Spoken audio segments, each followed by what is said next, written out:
കർത്താവായ യേശുക്രിസ്തുവിൻ്റെ നാമത്തിൽ ദൈവമക്കൾക്ക് സ്നേഹവന്ദനം അറിയിക്കുന്നു.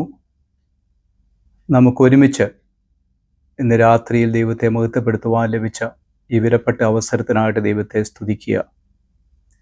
ഈ ദിവസത്തിൻ്റെ പ്രഭാതം മുതൽ ദൈവീക കരുതലും സംരക്ഷണവും അനുഭവിക്കുവാൻ നമുക്കിടയായി വീണ്ടും ഒരു കൂട്ടായ്മയായി ഒരുമിച്ച് കൂടുവാൻ കർത്താവ് നമ്മെ സഹായിച്ചല്ലോ. നമ്മൾ വ്യത്യസ്തങ്ങളായ സ്ഥാനങ്ങളിൽ ഇരുന്നു കൊണ്ട് ഈ മീഡിയയിലൂടെ ദൈവവചനം കേൾക്കുമ്പോൾ അത് നമ്മുടെ ജീവിതത്തിന് വലിയ അനുഗ്രഹമായി തീരട്ടെ. ദൈവത്തിൻ്റെ എല്ലാ കരുതലിനും ദൈവീക പരിപാലനത്തിനും നമുക്ക് ഒരിക്കൽ കൂടെ ദൈവത്തിന് സ്തോത്രം ചെയ്യാം. സ്തോത്രം. നമ്മൾ പ്രാർത്ഥിക്കുന്ന വിഷയങ്ങളുടെ മേലൊക്കെയുള്ള ദൈവീക കരുതൽ കഴിഞ്ഞ ദിവസങ്ങൾ അനുഭവിക്കുവാൻ നമുക്കിടയായല്ലോ. എല്ലാം ഓർത്ത് നമ്മുടെ സൃഷ്ടിതാവിന് നമുക്ക് നന്ദി നിറഞ്ഞ ഹൃദയത്തോടെ സ്തോത്രം ചെയ്യുകയും ചെയ്യാം. ഇന്ന് രാത്രിയിൽ നമുക്ക് ഒരുമിച്ച് ധ്യാനിക്കുവാൻ ദൈവകൃപയിൽ ശരണപ്പെടുന്നതായ ഒരു വിഷയം എന്ന് പറയുന്നത് പ്രാർത്ഥനയ്ക്കുള്ള വ്യവസ്ഥ എന്ന വിഷയത്തെ ആസ്പദമാക്കി അല്പസമയം ദൈവവചനം ചിന്തിക്കാം എന്ന് ദൈവകൃപയിൽ ശരണപ്പെടുന്നു. നാം ദൈവസന്നിധിയിൽ പ്രാർത്ഥിക്കുമ്പോൾ ആ പ്രാർത്ഥിക്കേണ്ടത് എങ്ങനെയാണെന്ന് ദൈവത്തിൻ്റെ വചനത്തിൽ ചില വ്യവസ്ഥകൾ നമുക്ക് കാണുവാനായിട്ട് കഴിയും. അപ്രകാരം ദൈവസന്നിധിയിൽ ചേർന്ന് വന്ന് പ്രാർത്ഥിക്കുന്ന സമയത്ത് നമുക്ക് വലിയ ദൈവീക മഹത്വം അങ്ങനെയുള്ള പ്രാർത്ഥനകളിൽ കാണുവാൻ, അനുഭവിച്ചറിയുവാൻ കർത്താവ് നമ്മളെ സഹായിക്കും എന്നതിൽ സംശയമില്ല. അതുകൊണ്ട് ഇന്ന് രാത്രി ചിന്തിക്കുവാൻ ദൈവകൃപയിൽ ശരണപ്പെടുന്നതായ വിഷയം എന്ന് പറയുന്നത് ഞാൻ പ്രാരംഭത്തിൽ ഓർമ്മിപ്പിച്ചതുപോലെ പ്രാർത്ഥനയ്ക്കുള്ള വ്യവസ്ഥയെക്കുറിച്ചാണ്. ഒന്നാമത്, വിശുദ്ധ മത്തായിയുടെ സുവിശേഷം നാം വായിക്കുമ്പോൾ നമുക്ക് അതിൻ്റെ 6-ാം അധ്യായത്തിൻ്റെ 6-ാം വാക്യത്തിൽ ഇങ്ങനെ കാണുന്നുണ്ട്: നീയോ പ്രാർത്ഥിക്കുമ്പോൾ അറയിൽ കടന്ന് വാതിലടച്ച് രഹസ്യത്തിലുള്ള നിൻ്റെ പിതാവിനോട് പ്രാർത്ഥിക്കുക. നമ്മളെല്ലാവരും ദൈവസന്നിധിയിൽ പ്രാർത്ഥിക്കുന്നവരാണ്. നമ്മളൊക്കെ പ്രാർത്ഥിക്കുന്നത് ആ പ്രാർത്ഥനാ വിഷയങ്ങൾ ദൈവസന്നിധിയിൽ വളരെ ശ്രദ്ധയോടുകൂടെയാണ് നാം ദൈവസന്നിധിയിൽ പ്രാർത്ഥിക്കുന്നത്. ആ പ്രാർത്ഥനകൾ ദൈവം കേൾക്കുകയും നമുക്ക് മറുപടി നൽകുകയും ചെയ്യുന്നത് നാം അനുഭവിച്ചറിഞ്ഞിട്ടുള്ളതാണ്. സ്തോത്രം. നമുക്ക് ഹൃദയഭാരം തിങ്ങുമ്പോൾ നാം ദൈവസന്നിധിയിൽ കടന്നു വന്ന് പ്രാർത്ഥിക്കാറുണ്ട്. വളരെ ഹൃദയം പകർന്ന് ദൈവസന്നിധിയിൽ പ്രാർത്ഥിക്കാറുണ്ട്. എന്നാൽ ശ്രദ്ധയില്ലാതെയും പ്രാർത്ഥിക്കുന്നത് നമ്മൾ പലപ്പോഴും കേൾക്കാറുണ്ട്. പ്രത്യേകിച്ച് സഭാമധ്യത്തിൽ, സമൂഹ മധ്യത്തിലൊക്കെയുള്ള പ്രാർത്ഥനയ്ക്ക് പലപ്പോഴും ഏകാഗ്രത നഷ്ടപ്പെട്ട് വെറും വാക്കുകളായി അവശേഷിക്കുന്നത് പല പ്രാർത്ഥനകളും നമുക്ക് തന്നെ അനുഭവിച്ചറിയുവാനിടയായി തീർന്നിട്ടുണ്ട്. നമ്മളും പ്രാർത്ഥിക്കുന്നവരാണ്. എന്നാൽ ദൈവാത്മാവിൻ്റെ നിറവിൽ നാം പ്രാർത്ഥിക്കുമ്പോൾ നമ്മുടെ പ്രാർത്ഥന രഹസ്യത്തിലുള്ള പിതാവിന് വെളിപ്പെടേണ്ടതിന്, രഹസ്യത്തിലുള്ള പിതാവിന് മഹത്വമായി തീരേണ്ടതിന്, രഹസ്യത്തിലുള്ള നമ്മുടെ സ്വർഗീയ പിതാവ് നമ്മുടെ പ്രാർത്ഥന കേൾക്കേണ്ടതിന്. രഹസ്യത്തിലുള്ള പിതാവ് എന്ന് പറയുമ്പോൾ നമ്മുടെ രഹസ്യത്തിലുള്ള പ്രാർത്ഥന എന്ന് പറഞ്ഞാൽ ഏകാഗ്രതയോടെയുള്ള പ്രാർത്ഥനയാണ് ദൈവത്തിന് പ്രസാദകരമായിട്ടുള്ളത് എന്ന് നമുക്ക് ദൈവദിനത്തിൽ കാണുവാനായിട്ട് കഴിയും. സ്തോത്രം. പ്രാർത്ഥിക്കുമ്പോൾ അറയിൽ കടന്ന് വാതിലടച്ച് രഹസ്യത്തിലുള്ള നിൻ്റെ പിതാവിനോട് പ്രാർത്ഥിക്കണമെന്നാണ്. എന്ന് പറഞ്ഞാൽ രഹസ്യത്തിലുള്ള പിതാവ് എന്ന് പറഞ്ഞാൽ, സ്തോത്രം, നമുക്ക് വേണ്ടി പ്രവർത്തിക്കുന്ന ദൈവത്തോടുള്ള നമ്മുടെ ഏകാഗ്രത, അത് നമുക്ക് അനുഭവിച്ചറിയാൻ കഴിയുന്ന ഒരു പ്രത്യേക അനുഭവമായിരിക്കണം. ദൈവത്തോടാണ് നാം പ്രാർത്ഥിക്കുന്നത് എന്ന ആ ഏകാഗ്രതയോടെ നാം പ്രാർത്ഥിക്കണമെന്നാണ് ഇവിടെ നാം തിരുവചനത്തിൽ മനസ്സിലാക്കുന്നത്. രഹസ്യത്തിലുള്ള പിതാവ് കാണേണ്ടതിന് അറയിൽ കടന്ന്, സ്തോത്രം, വാതിലടച്ച് നാം പ്രാർത്ഥിക്കണമെന്ന് ദൈവത്തിൻ്റെ വചനം. എന്ന് പറഞ്ഞാൽ നമ്മുടെ ഹൃദയവും നമ്മുടെ ദൈവവുമായിട്ടായിരിക്കണം നമുക്ക് ബന്ധമുള്ളത്. സ്തോത്രം. നമ്മുടെ പ്രാർത്ഥനകളുടെ വാക്ചാതുര്യത്തിലല്ല, അല്ലെങ്കിൽ മറ്റുള്ളവർ എങ്ങനെ കേൾക്കും എന്നോ ഒന്നുമായിരിക്കരുത് നമ്മുടെ ചിന്ത.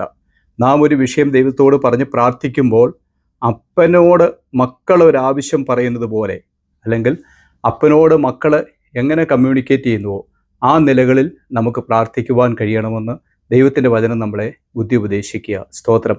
അതുകൊണ്ട് ദൈവത്തിൻ്റെ മക്കളെ, നമ്മൾ പ്രാർത്ഥിക്കുമ്പോൾ വളരെ ഏകാഗ്രതയും നിർമ്മലതയും നമ്മുടെ പ്രാർത്ഥനയിൽ ആവശ്യമാണ്. സ്തോത്രം. ഇല്ലെങ്കിൽ നമ്മൾ പ്രാർത്ഥിക്കുവാൻ സമയമെടുത്തുവെന്നും നമ്മൾ പ്രാർത്ഥിക്കുവാനിരുന്നുവെന്നും പ്രാർത്ഥിച്ചുവെന്നും ഒരു തൃപ്തിപ്പെട്ട് പോകാമെന്നുള്ളതല്ലാതെ അതിനകത്ത് കാര്യമായ ദൈവീക മഹത്വം നമുക്ക് അനുഭവിക്കുവാൻ ഇടയായിത്തീരുകയില്ല. അതുകൊണ്ട് ഇന്ന് രാത്രി ദൈവശബ്ദം കേൾക്കുന്ന ദൈവത്തിൻ്റെ ജനമേ, നമ്മൾ പ്രാർത്ഥിക്കുമ്പോൾ നമ്മുടെ പ്രാർത്ഥന രഹസ്യത്തിലുള്ള പിതാവിന് വിളങ്ങേണ്ടതിനായിരിക്കണം നമ്മുടെ പ്രാർത്ഥന. വെറുതെ ചില വാക്കുകൾ പറഞ്ഞ് അവസാനിപ്പിച്ച് തൃപ്തി അടയുന്നവരായിട്ടായിരിക്കരുത്. വാസ്തവമായി നമ്മുടെ ഹൃദയം ദൈവസന്നിധിയിൽ പകരുന്നവരായിരിക്കണമെന്ന് ദൈവത്തിൻ്റെ വചനം നമ്മളെ ഓർമ്മിപ്പിക്കുന്നു. സ്തോത്രം. നമ്മൾ പ്രാർത്ഥിക്കാനിരിക്കുന്ന സമയത്ത് നമുക്ക് മടുപ്പ് തോന്നത്തില്ല. അങ്ങനെ നമ്മൾ പ്രാർത്ഥിച്ചാൽ നമ്മുടെ ഹൃദയം നാം ദൈവത്തോട് പകരുകയാണെങ്കിൽ നമുക്ക് മടുപ്പ് തോന്നാതെ നമുക്ക് ദൈവത്തോട് പ്രാർത്ഥിക്കാൻ കഴിയും. ഇല്ലെങ്കിൽ നമുക്ക് പ്രാർത്ഥനയിൽ മടുപ്പ് വരും എന്നുള്ളതിന് സംശയമില്ല. അതുകൊണ്ടാണ് ദൈവത്തിൻ്റെ വചനം നമ്മളെ ഓർമ്മിപ്പിക്കുന്നത്, നിങ്ങൾ പ്രാർത്ഥിക്കുമ്പോൾ അറയിൽ കടന്ന് വാതിലടച്ച് രഹസ്യത്തിലുള്ള നമ്മുടെ പിതാവിനോട് പ്രാർത്ഥിക്കണമെന്ന് ദൈവത്തിൻ്റെ വചനം നമ്മെ ഓർമ്മിപ്പിക്കുന്നത്. സ്തോത്രം. ഈ രഹസ്യത്തിലുള്ള പിതാവിനോട് നമ്മൾ പ്രാർത്ഥിക്കുമ്പോൾ നമുക്ക് ദൈവത്തോട് പറയാൻ കഴിയാത്ത ഒന്നും കാണത്തില്ല. ഒരു മറയുമില്ലാതെ എല്ലാം ഹൃദയം ദൈവസന്നിധിയിൽ പകർന്ന് ഉള്ള അവസ്ഥകളെ ദൈവസന്നിധിയിലേക്ക് കൊണ്ടുവന്ന് നമുക്ക് പ്രാർത്ഥിക്കുവാൻ കഴിയുന്നത് അപ്പോഴാണ്. സ്തോത്രം. നമ്മൾ പഴയ നിയമ ഭക്തന്മാരെയൊക്കെ നമുക്ക് കാണുവാൻ കഴിയുന്നുണ്ട്. സ്തോത്രം. ഇബ്താഹ് മിസ്പയിൽ ചെന്ന് എല്ലാം ദൈവത്തോട് പറഞ്ഞ കാര്യങ്ങളൊക്കെ നാം ഈ ന്യായാധിപന്മാരുടെ പുസ്തകത്തിൽ വായിക്കുന്നുണ്ട്. സ്തോത്രം. ഓരോ ഭക്തന്മാർക്കും ഓരോ സ്ഥാനങ്ങൾ ഉണ്ടായിരുന്നു. ദൈവസന്നിധിയിൽ പ്രാർത്ഥിക്കാനായിട്ട്, ദൈവസന്നിധിയിൽ ഇടിവ് നിൽക്കാനായിട്ട് അവർ സമയം കണ്ടെത്തുകയും അത് ദൈവത്തോട് ഹൃദയം പകരുന്ന അനുഭവങ്ങളായി തീരുകയും ചെയ്തിട്ടുള്ളത് നമുക്ക് വചനഭാഗത്ത് കാണുവാൻ കഴിയും. അതുകൊണ്ട് നമ്മൾ പ്രാർത്ഥിക്കുമ്പോൾ സ്വർഗത്തിലെ പിതാവിന്, രഹസ്യത്തിലുള്ള നമ്മുടെ പിതാവിന് വിളങ്ങേണ്ടതായിരിക്കണം നമ്മുടെ പ്രാർത്ഥനകൾ. അത് ദൈവത്തിൻ്റെ മാറ്റമില്ലാത്തൊരു വ്യവസ്ഥയാണ് എന്ന് നമുക്ക് കാണുവാൻ കഴിയുന്നു. സ്തോത്രം. മറ്റൊന്ന്, ഹൃദയ നുറുക്കത്തോടെ നാം ദൈവത്തോട് പ്രാർത്ഥിക്കണം. സ്തോത്രം. അത് നമ്മൾ യോവേൽ പ്രവാചകന്റെ പുസ്തകം 2-ാം അധ്യായം അതിൻ്റെ 13-ാം വാക്യത്തിൽ നമ്മൾ ഇങ്ങനെയാണ് വായിക്കുന്നത്, വസ്ത്രങ്ങളെ അല്ല ഹൃദയങ്ങളെ തന്നെ കീറി നിങ്ങളുടെ ദൈവമായ യഹോവയുടെ അടുക്കലേക്ക് തിരിയുവിൻ. വസ്ത്രങ്ങളെ അല്ല കീറേണ്ടത്. സ്തോത്രം. നമ്മൾ പഴയ നിയമഭാഗത്തൊക്കെ കാണുവാൻ കഴിയുന്നുണ്ട്. ദുഃഖം വരുമ്പോൾ വസ്ത്രം വലിച്ചു കീറുക, അല്ലെങ്കിൽ അങ്ങനെയുള്ള സാഹചര്യങ്ങളൊക്കെ വസ്ത്രങ്ങൾ വലിച്ചു കീറുന്നതൊക്കെ നമ്മൾ പലയിടങ്ങളിലും തിരുവചനത്തിൽ നമ്മൾ വായിച്ച് നമ്മൾ മനസ്സിലാക്കിയിട്ടുണ്ട്. എന്നാൽ ഇവിടെ പറയുന്നത്, നിങ്ങൾ സ്തോത്രം വസ്ത്രങ്ങളെ അല്ല ഹൃദയങ്ങളെ തന്നെ കീറി നിങ്ങളുടെ ദൈവമായ യഹോവയുടെ അടുക്കലേക്ക് തിരിവീൻ എന്ന.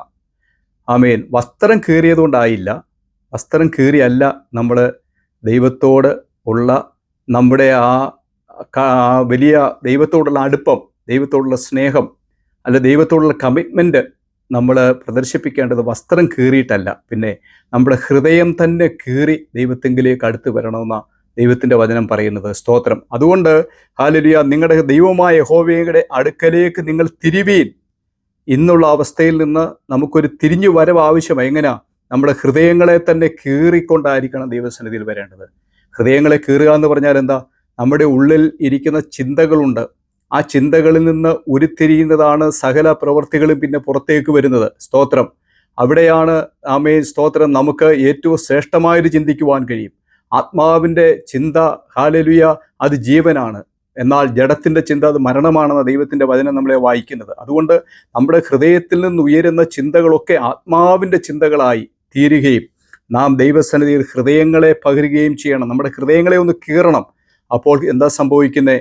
നമ്മളിൽ അറിയാതെ കണ്ണുനീർ തുള്ളികൾ കണ്ണുനീർ ധാരയായിട്ട് ഒഴുകുവാനിടയായിത്തീരും. സ്തോത്രം. അതുകൊണ്ട് ആ ദൈവത്തിൻ്റെ വചനം നമ്മളെ പഠിപ്പിക്കുന്നത്, ദൈവമക്കളെ നമ്മുടെ വസ്ത്രങ്ങളെ അല്ല ഹൃദയങ്ങളെ കീറണം. ഹൃദയം കീറുമ്പോൾ നമുക്കൊരു അനുതാപം ഉണ്ടാകും, ഒരു കണ്ണുനീരുണ്ടാകും. നമ്മുടെ പ്രാർത്ഥനയിൽ വലിയ ആത്മാവിൻ്റെ പ്രവൃത്തി നമുക്ക് അനുഭവിച്ചറിയുവാനിടയായി തീരും എന്ന് ദൈവത്തിൻ്റെ വചനം, ദൈവത്തിൻ്റെ ഒരു വ്യവസ്ഥയാണത്. നിങ്ങൾ ഹൃദയങ്ങളെ തന്നെ കീറണമെന്ന് പറയുന്നത്, നമ്മളിൽ വന്നുപോയ പാപങ്ങളുണ്ടെങ്കിൽ, നമ്മളിൽ വന്നുപോയ വീഴ്ചകൾ എല്ലാം ദൈവസന്നിധിയിൽ ഏറ്റുപറയുമ്പോൾ കർത്താവ് നമ്മളോട് ക്ഷമിക്കും. നമ്മുടെ ഹൃദയങ്ങളെ നമ്മുടെ ദൈവസന്നിധിയിൽ ഏറ്റുപറയും. ഇനി മറ്റൊന്ന്, നമ്മൾ പ്രാർത്ഥിക്കുമ്പോൾ നമ്മളെ കരുതിയ ദൈവത്തിൻ്റെ വലിയ കരുതലിനെ ഓർത്ത് നന്ദിയോടെ സ്തോത്രം ചെയ്തുകൊണ്ട് ഹൃദയത്തിൻ്റെ ആഴത്തിൽ നിന്ന് ഒരു നിലവിളിയോടെ നമുക്ക് ദൈവസന്നിധിയിൽ അടുത്ത് വരുവാൻ കഴിയും. ദൈവത്തിൻ്റെ വചനം നമ്മളെ പഠിപ്പിക്കുന്നത് അങ്ങനെ.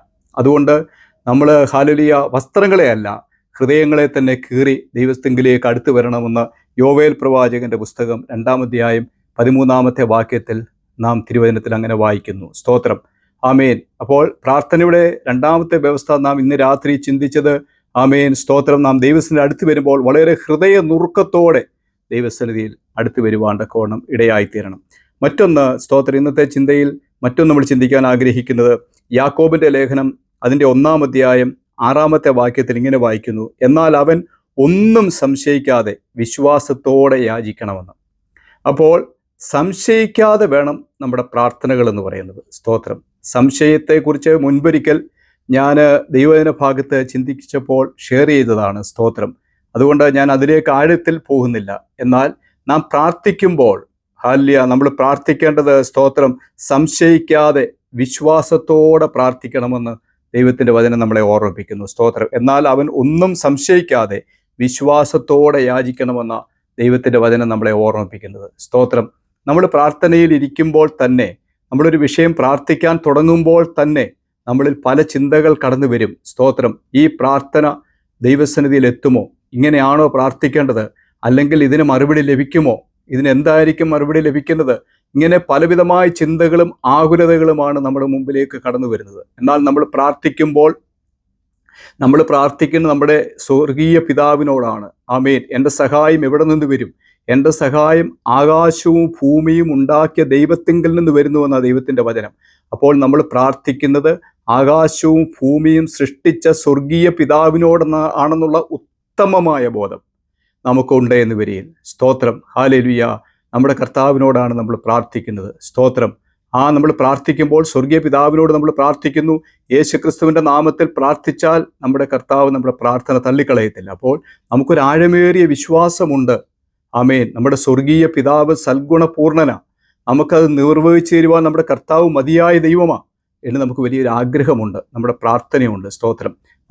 അങ്ങനെ നമ്മൾ പ്രാർത്ഥിക്കുമ്പോൾ, സംശയമില്ലാതെ നമ്മൾ പ്രാർത്ഥിക്കുമ്പോൾ ദൈവീക മഹത്വം അതിനകത്തിൽ വെളിപ്പെടുവാനിടയായിത്തീരും. നമ്മൾ പ്രാർത്ഥിക്കുന്നതൊക്കെ നമ്മുടെ എന്തെങ്കിലും ഇച്ഛകൾ നിവർത്തിക്കുന്നതിന് വേണ്ടി, നമ്മുടെ ആഗ്രഹത്തിൻ്റെ സഫലീകരണത്തിന് വേണ്ടി ആയിരിക്കരുത് നമ്മുടെ പ്രാർത്ഥനകളൊക്കെ.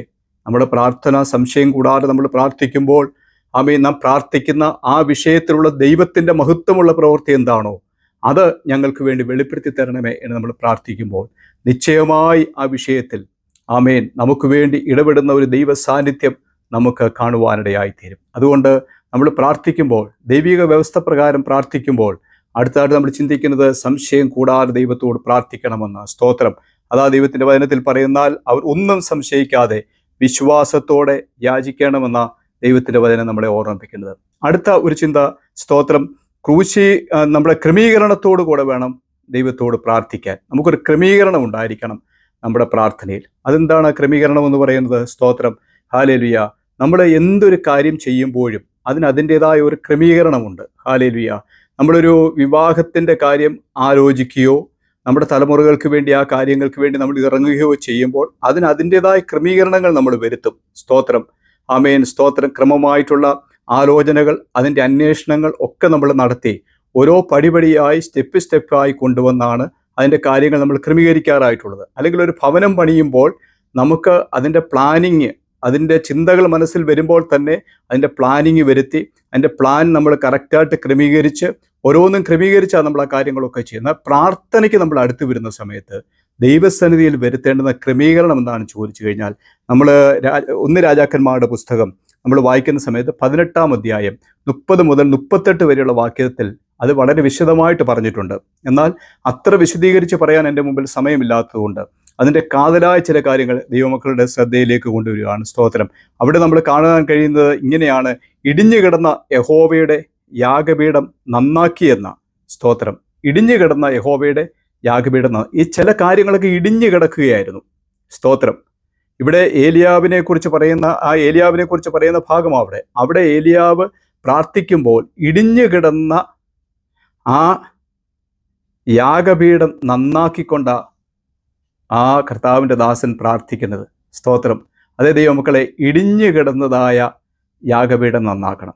എവിടെയൊക്കെ നമുക്ക് ഇടിവുകൾ സംഭവിച്ചിട്ടുള്ളത്, എവിടെയൊക്കെ നമുക്ക് പോരായ്മകൾ വന്നിട്ടുള്ളത്, അത് ക്രമപ്പെടുത്തേണ്ടതുണ്ട്. ഒന്ന്, നമ്മളിൽ വന്ന വീഴ്ചകളുണ്ട്, താഴ്ചകളുണ്ട്, മലിനാവസ്ഥകളുണ്ട്, പാവങ്ങളുണ്ട്. അതൊക്കെ നമ്മൾ ദൈവസന്നിധിയിൽ ഏറ്റുപറയുകയും അത് ഉപേക്ഷിക്കുകയും ചെയ്യണം. തൻ്റെ ലംഘനങ്ങളെ മറച്ചു വയ്ക്കുന്നവന് ശുഭം വരത്തില്ല, ഏറ്റുപറഞ്ഞ് ഉപേക്ഷിക്കുന്നവന് കരുണ ലഭിക്കുമെന്ന്. ഏറ്റുപറഞ്ഞ് ഉപേക്ഷിക്കുന്നവന്, വീണ്ടും അതിലേക്ക് തിരിയുന്നവനല്ല, ഏറ്റുപറഞ്ഞ് ഉപേക്ഷിക്കുന്നവന് കരുണ ലഭിക്കുമെന്നും ദൈവത്തിൻ്റെ വചനം നമ്മളെ ഓർമ്മിപ്പിക്കുക. അപ്പോൾ ദൈവിക വ്യവസ്ഥ എന്താണെന്ന് ചോദിച്ചു കഴിഞ്ഞാൽ, ഇടിഞ്ഞു കിടക്കുന്നതായ യാഗപീഠത്തെ നമ്മൾ നന്നാക്കണം. മറ്റൊന്നാണ് ഇടിവുകൾ സംഭവിക്കുന്നത് പരസ്പരമുള്ള ബന്ധങ്ങളിൽ വരുന്നതായ വീഴ്ചകൾ.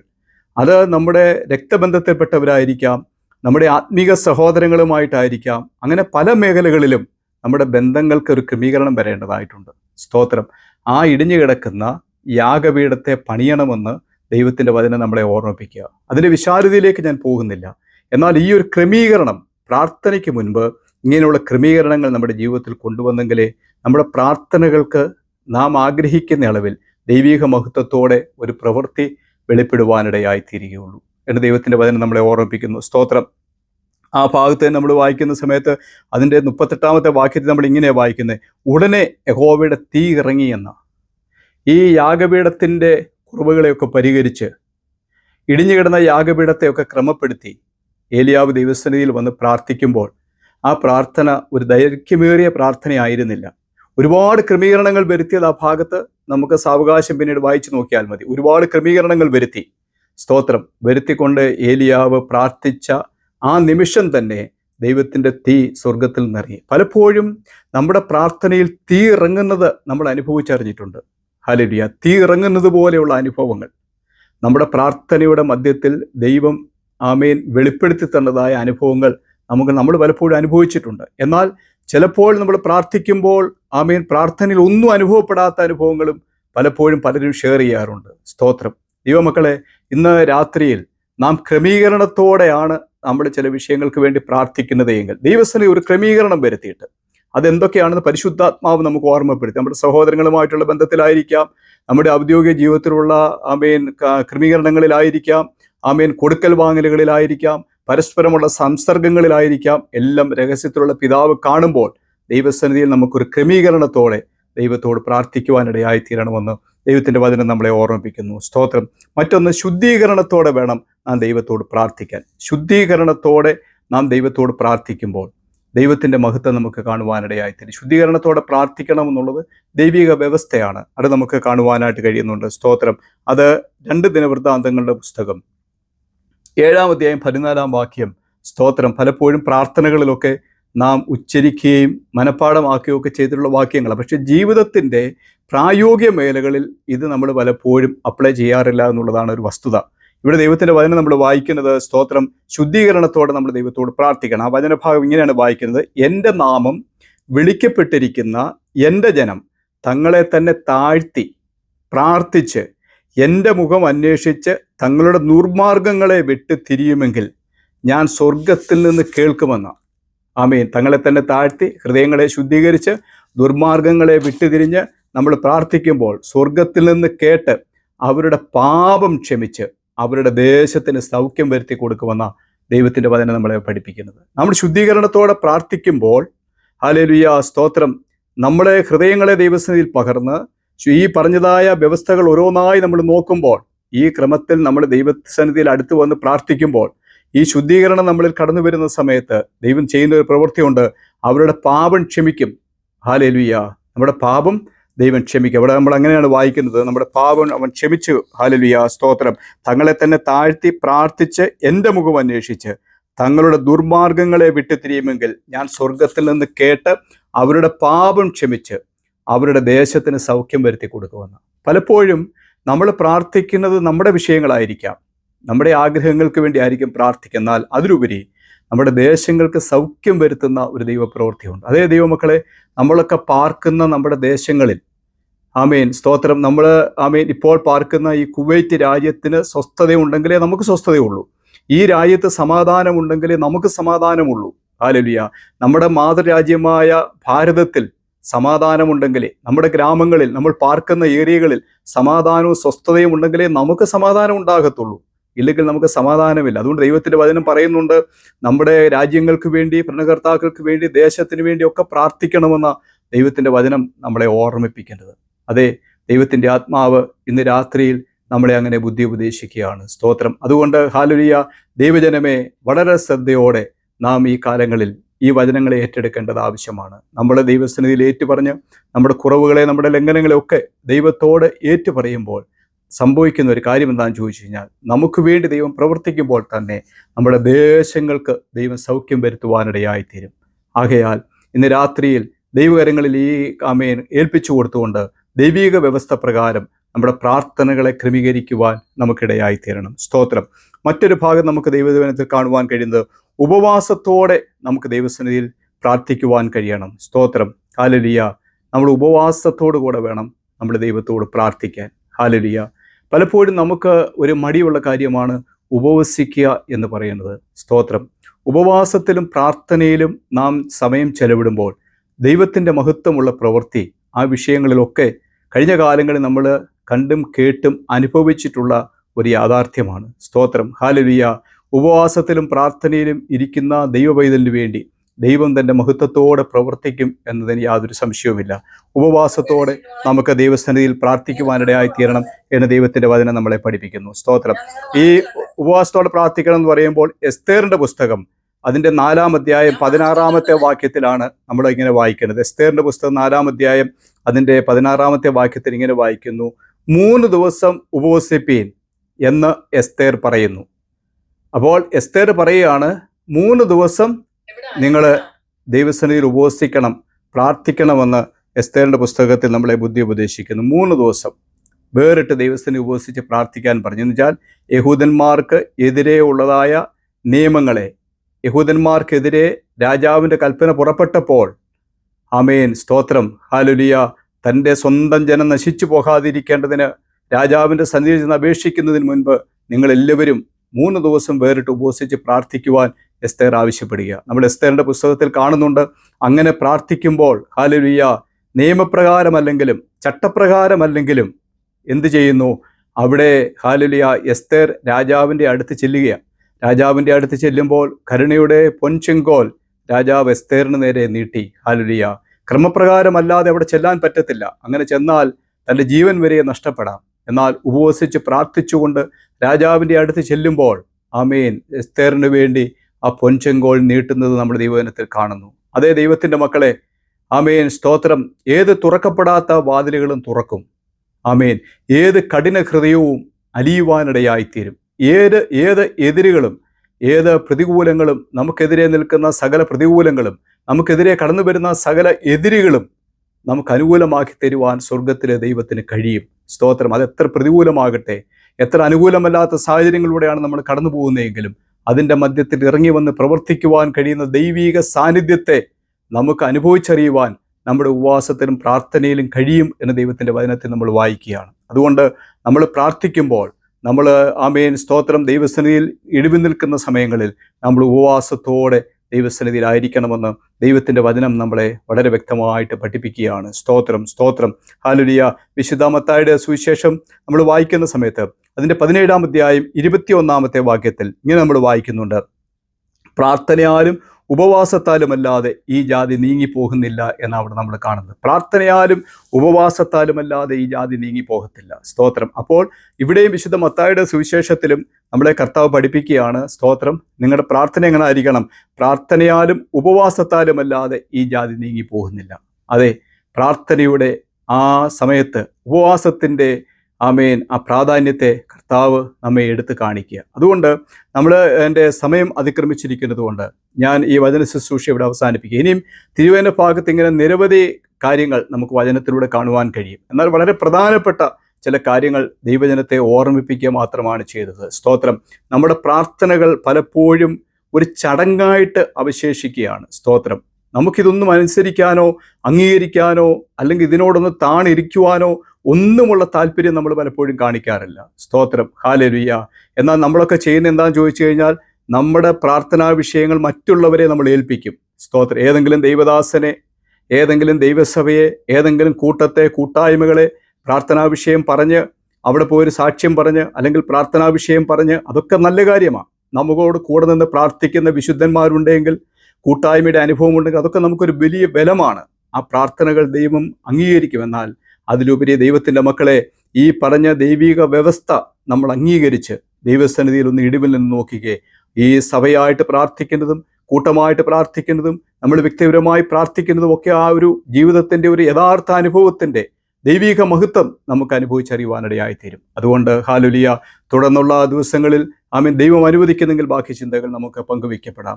ദൈവജനമേ, ഇന്ന് ഈ സന്ധ്യകൾ ദൈവകരങ്ങൾ നമുക്കൊന്ന് ഏൽപ്പിച്ചു കൊടുക്കാം. ദൈവിക വ്യവസ്ഥ പ്രകാരം നിന്നുകൊണ്ട് നമുക്ക് ദൈവത്തോട് പ്രാർത്ഥിക്കുവാൻ ദൈവകരങ്ങൾ ഏൽപ്പിച്ചു കൊടുക്കാം. ദൈവത്തിൻ്റെ പരിശുദ്ധ ആത്മാവ് നമ്മെ ഈ വചനങ്ങളാൽ ശക്തീകരിക്കുകയും ബലപ്പെടുത്തുകയും ചെയ്യുമാറാകട്ടെ. ആമേൻ.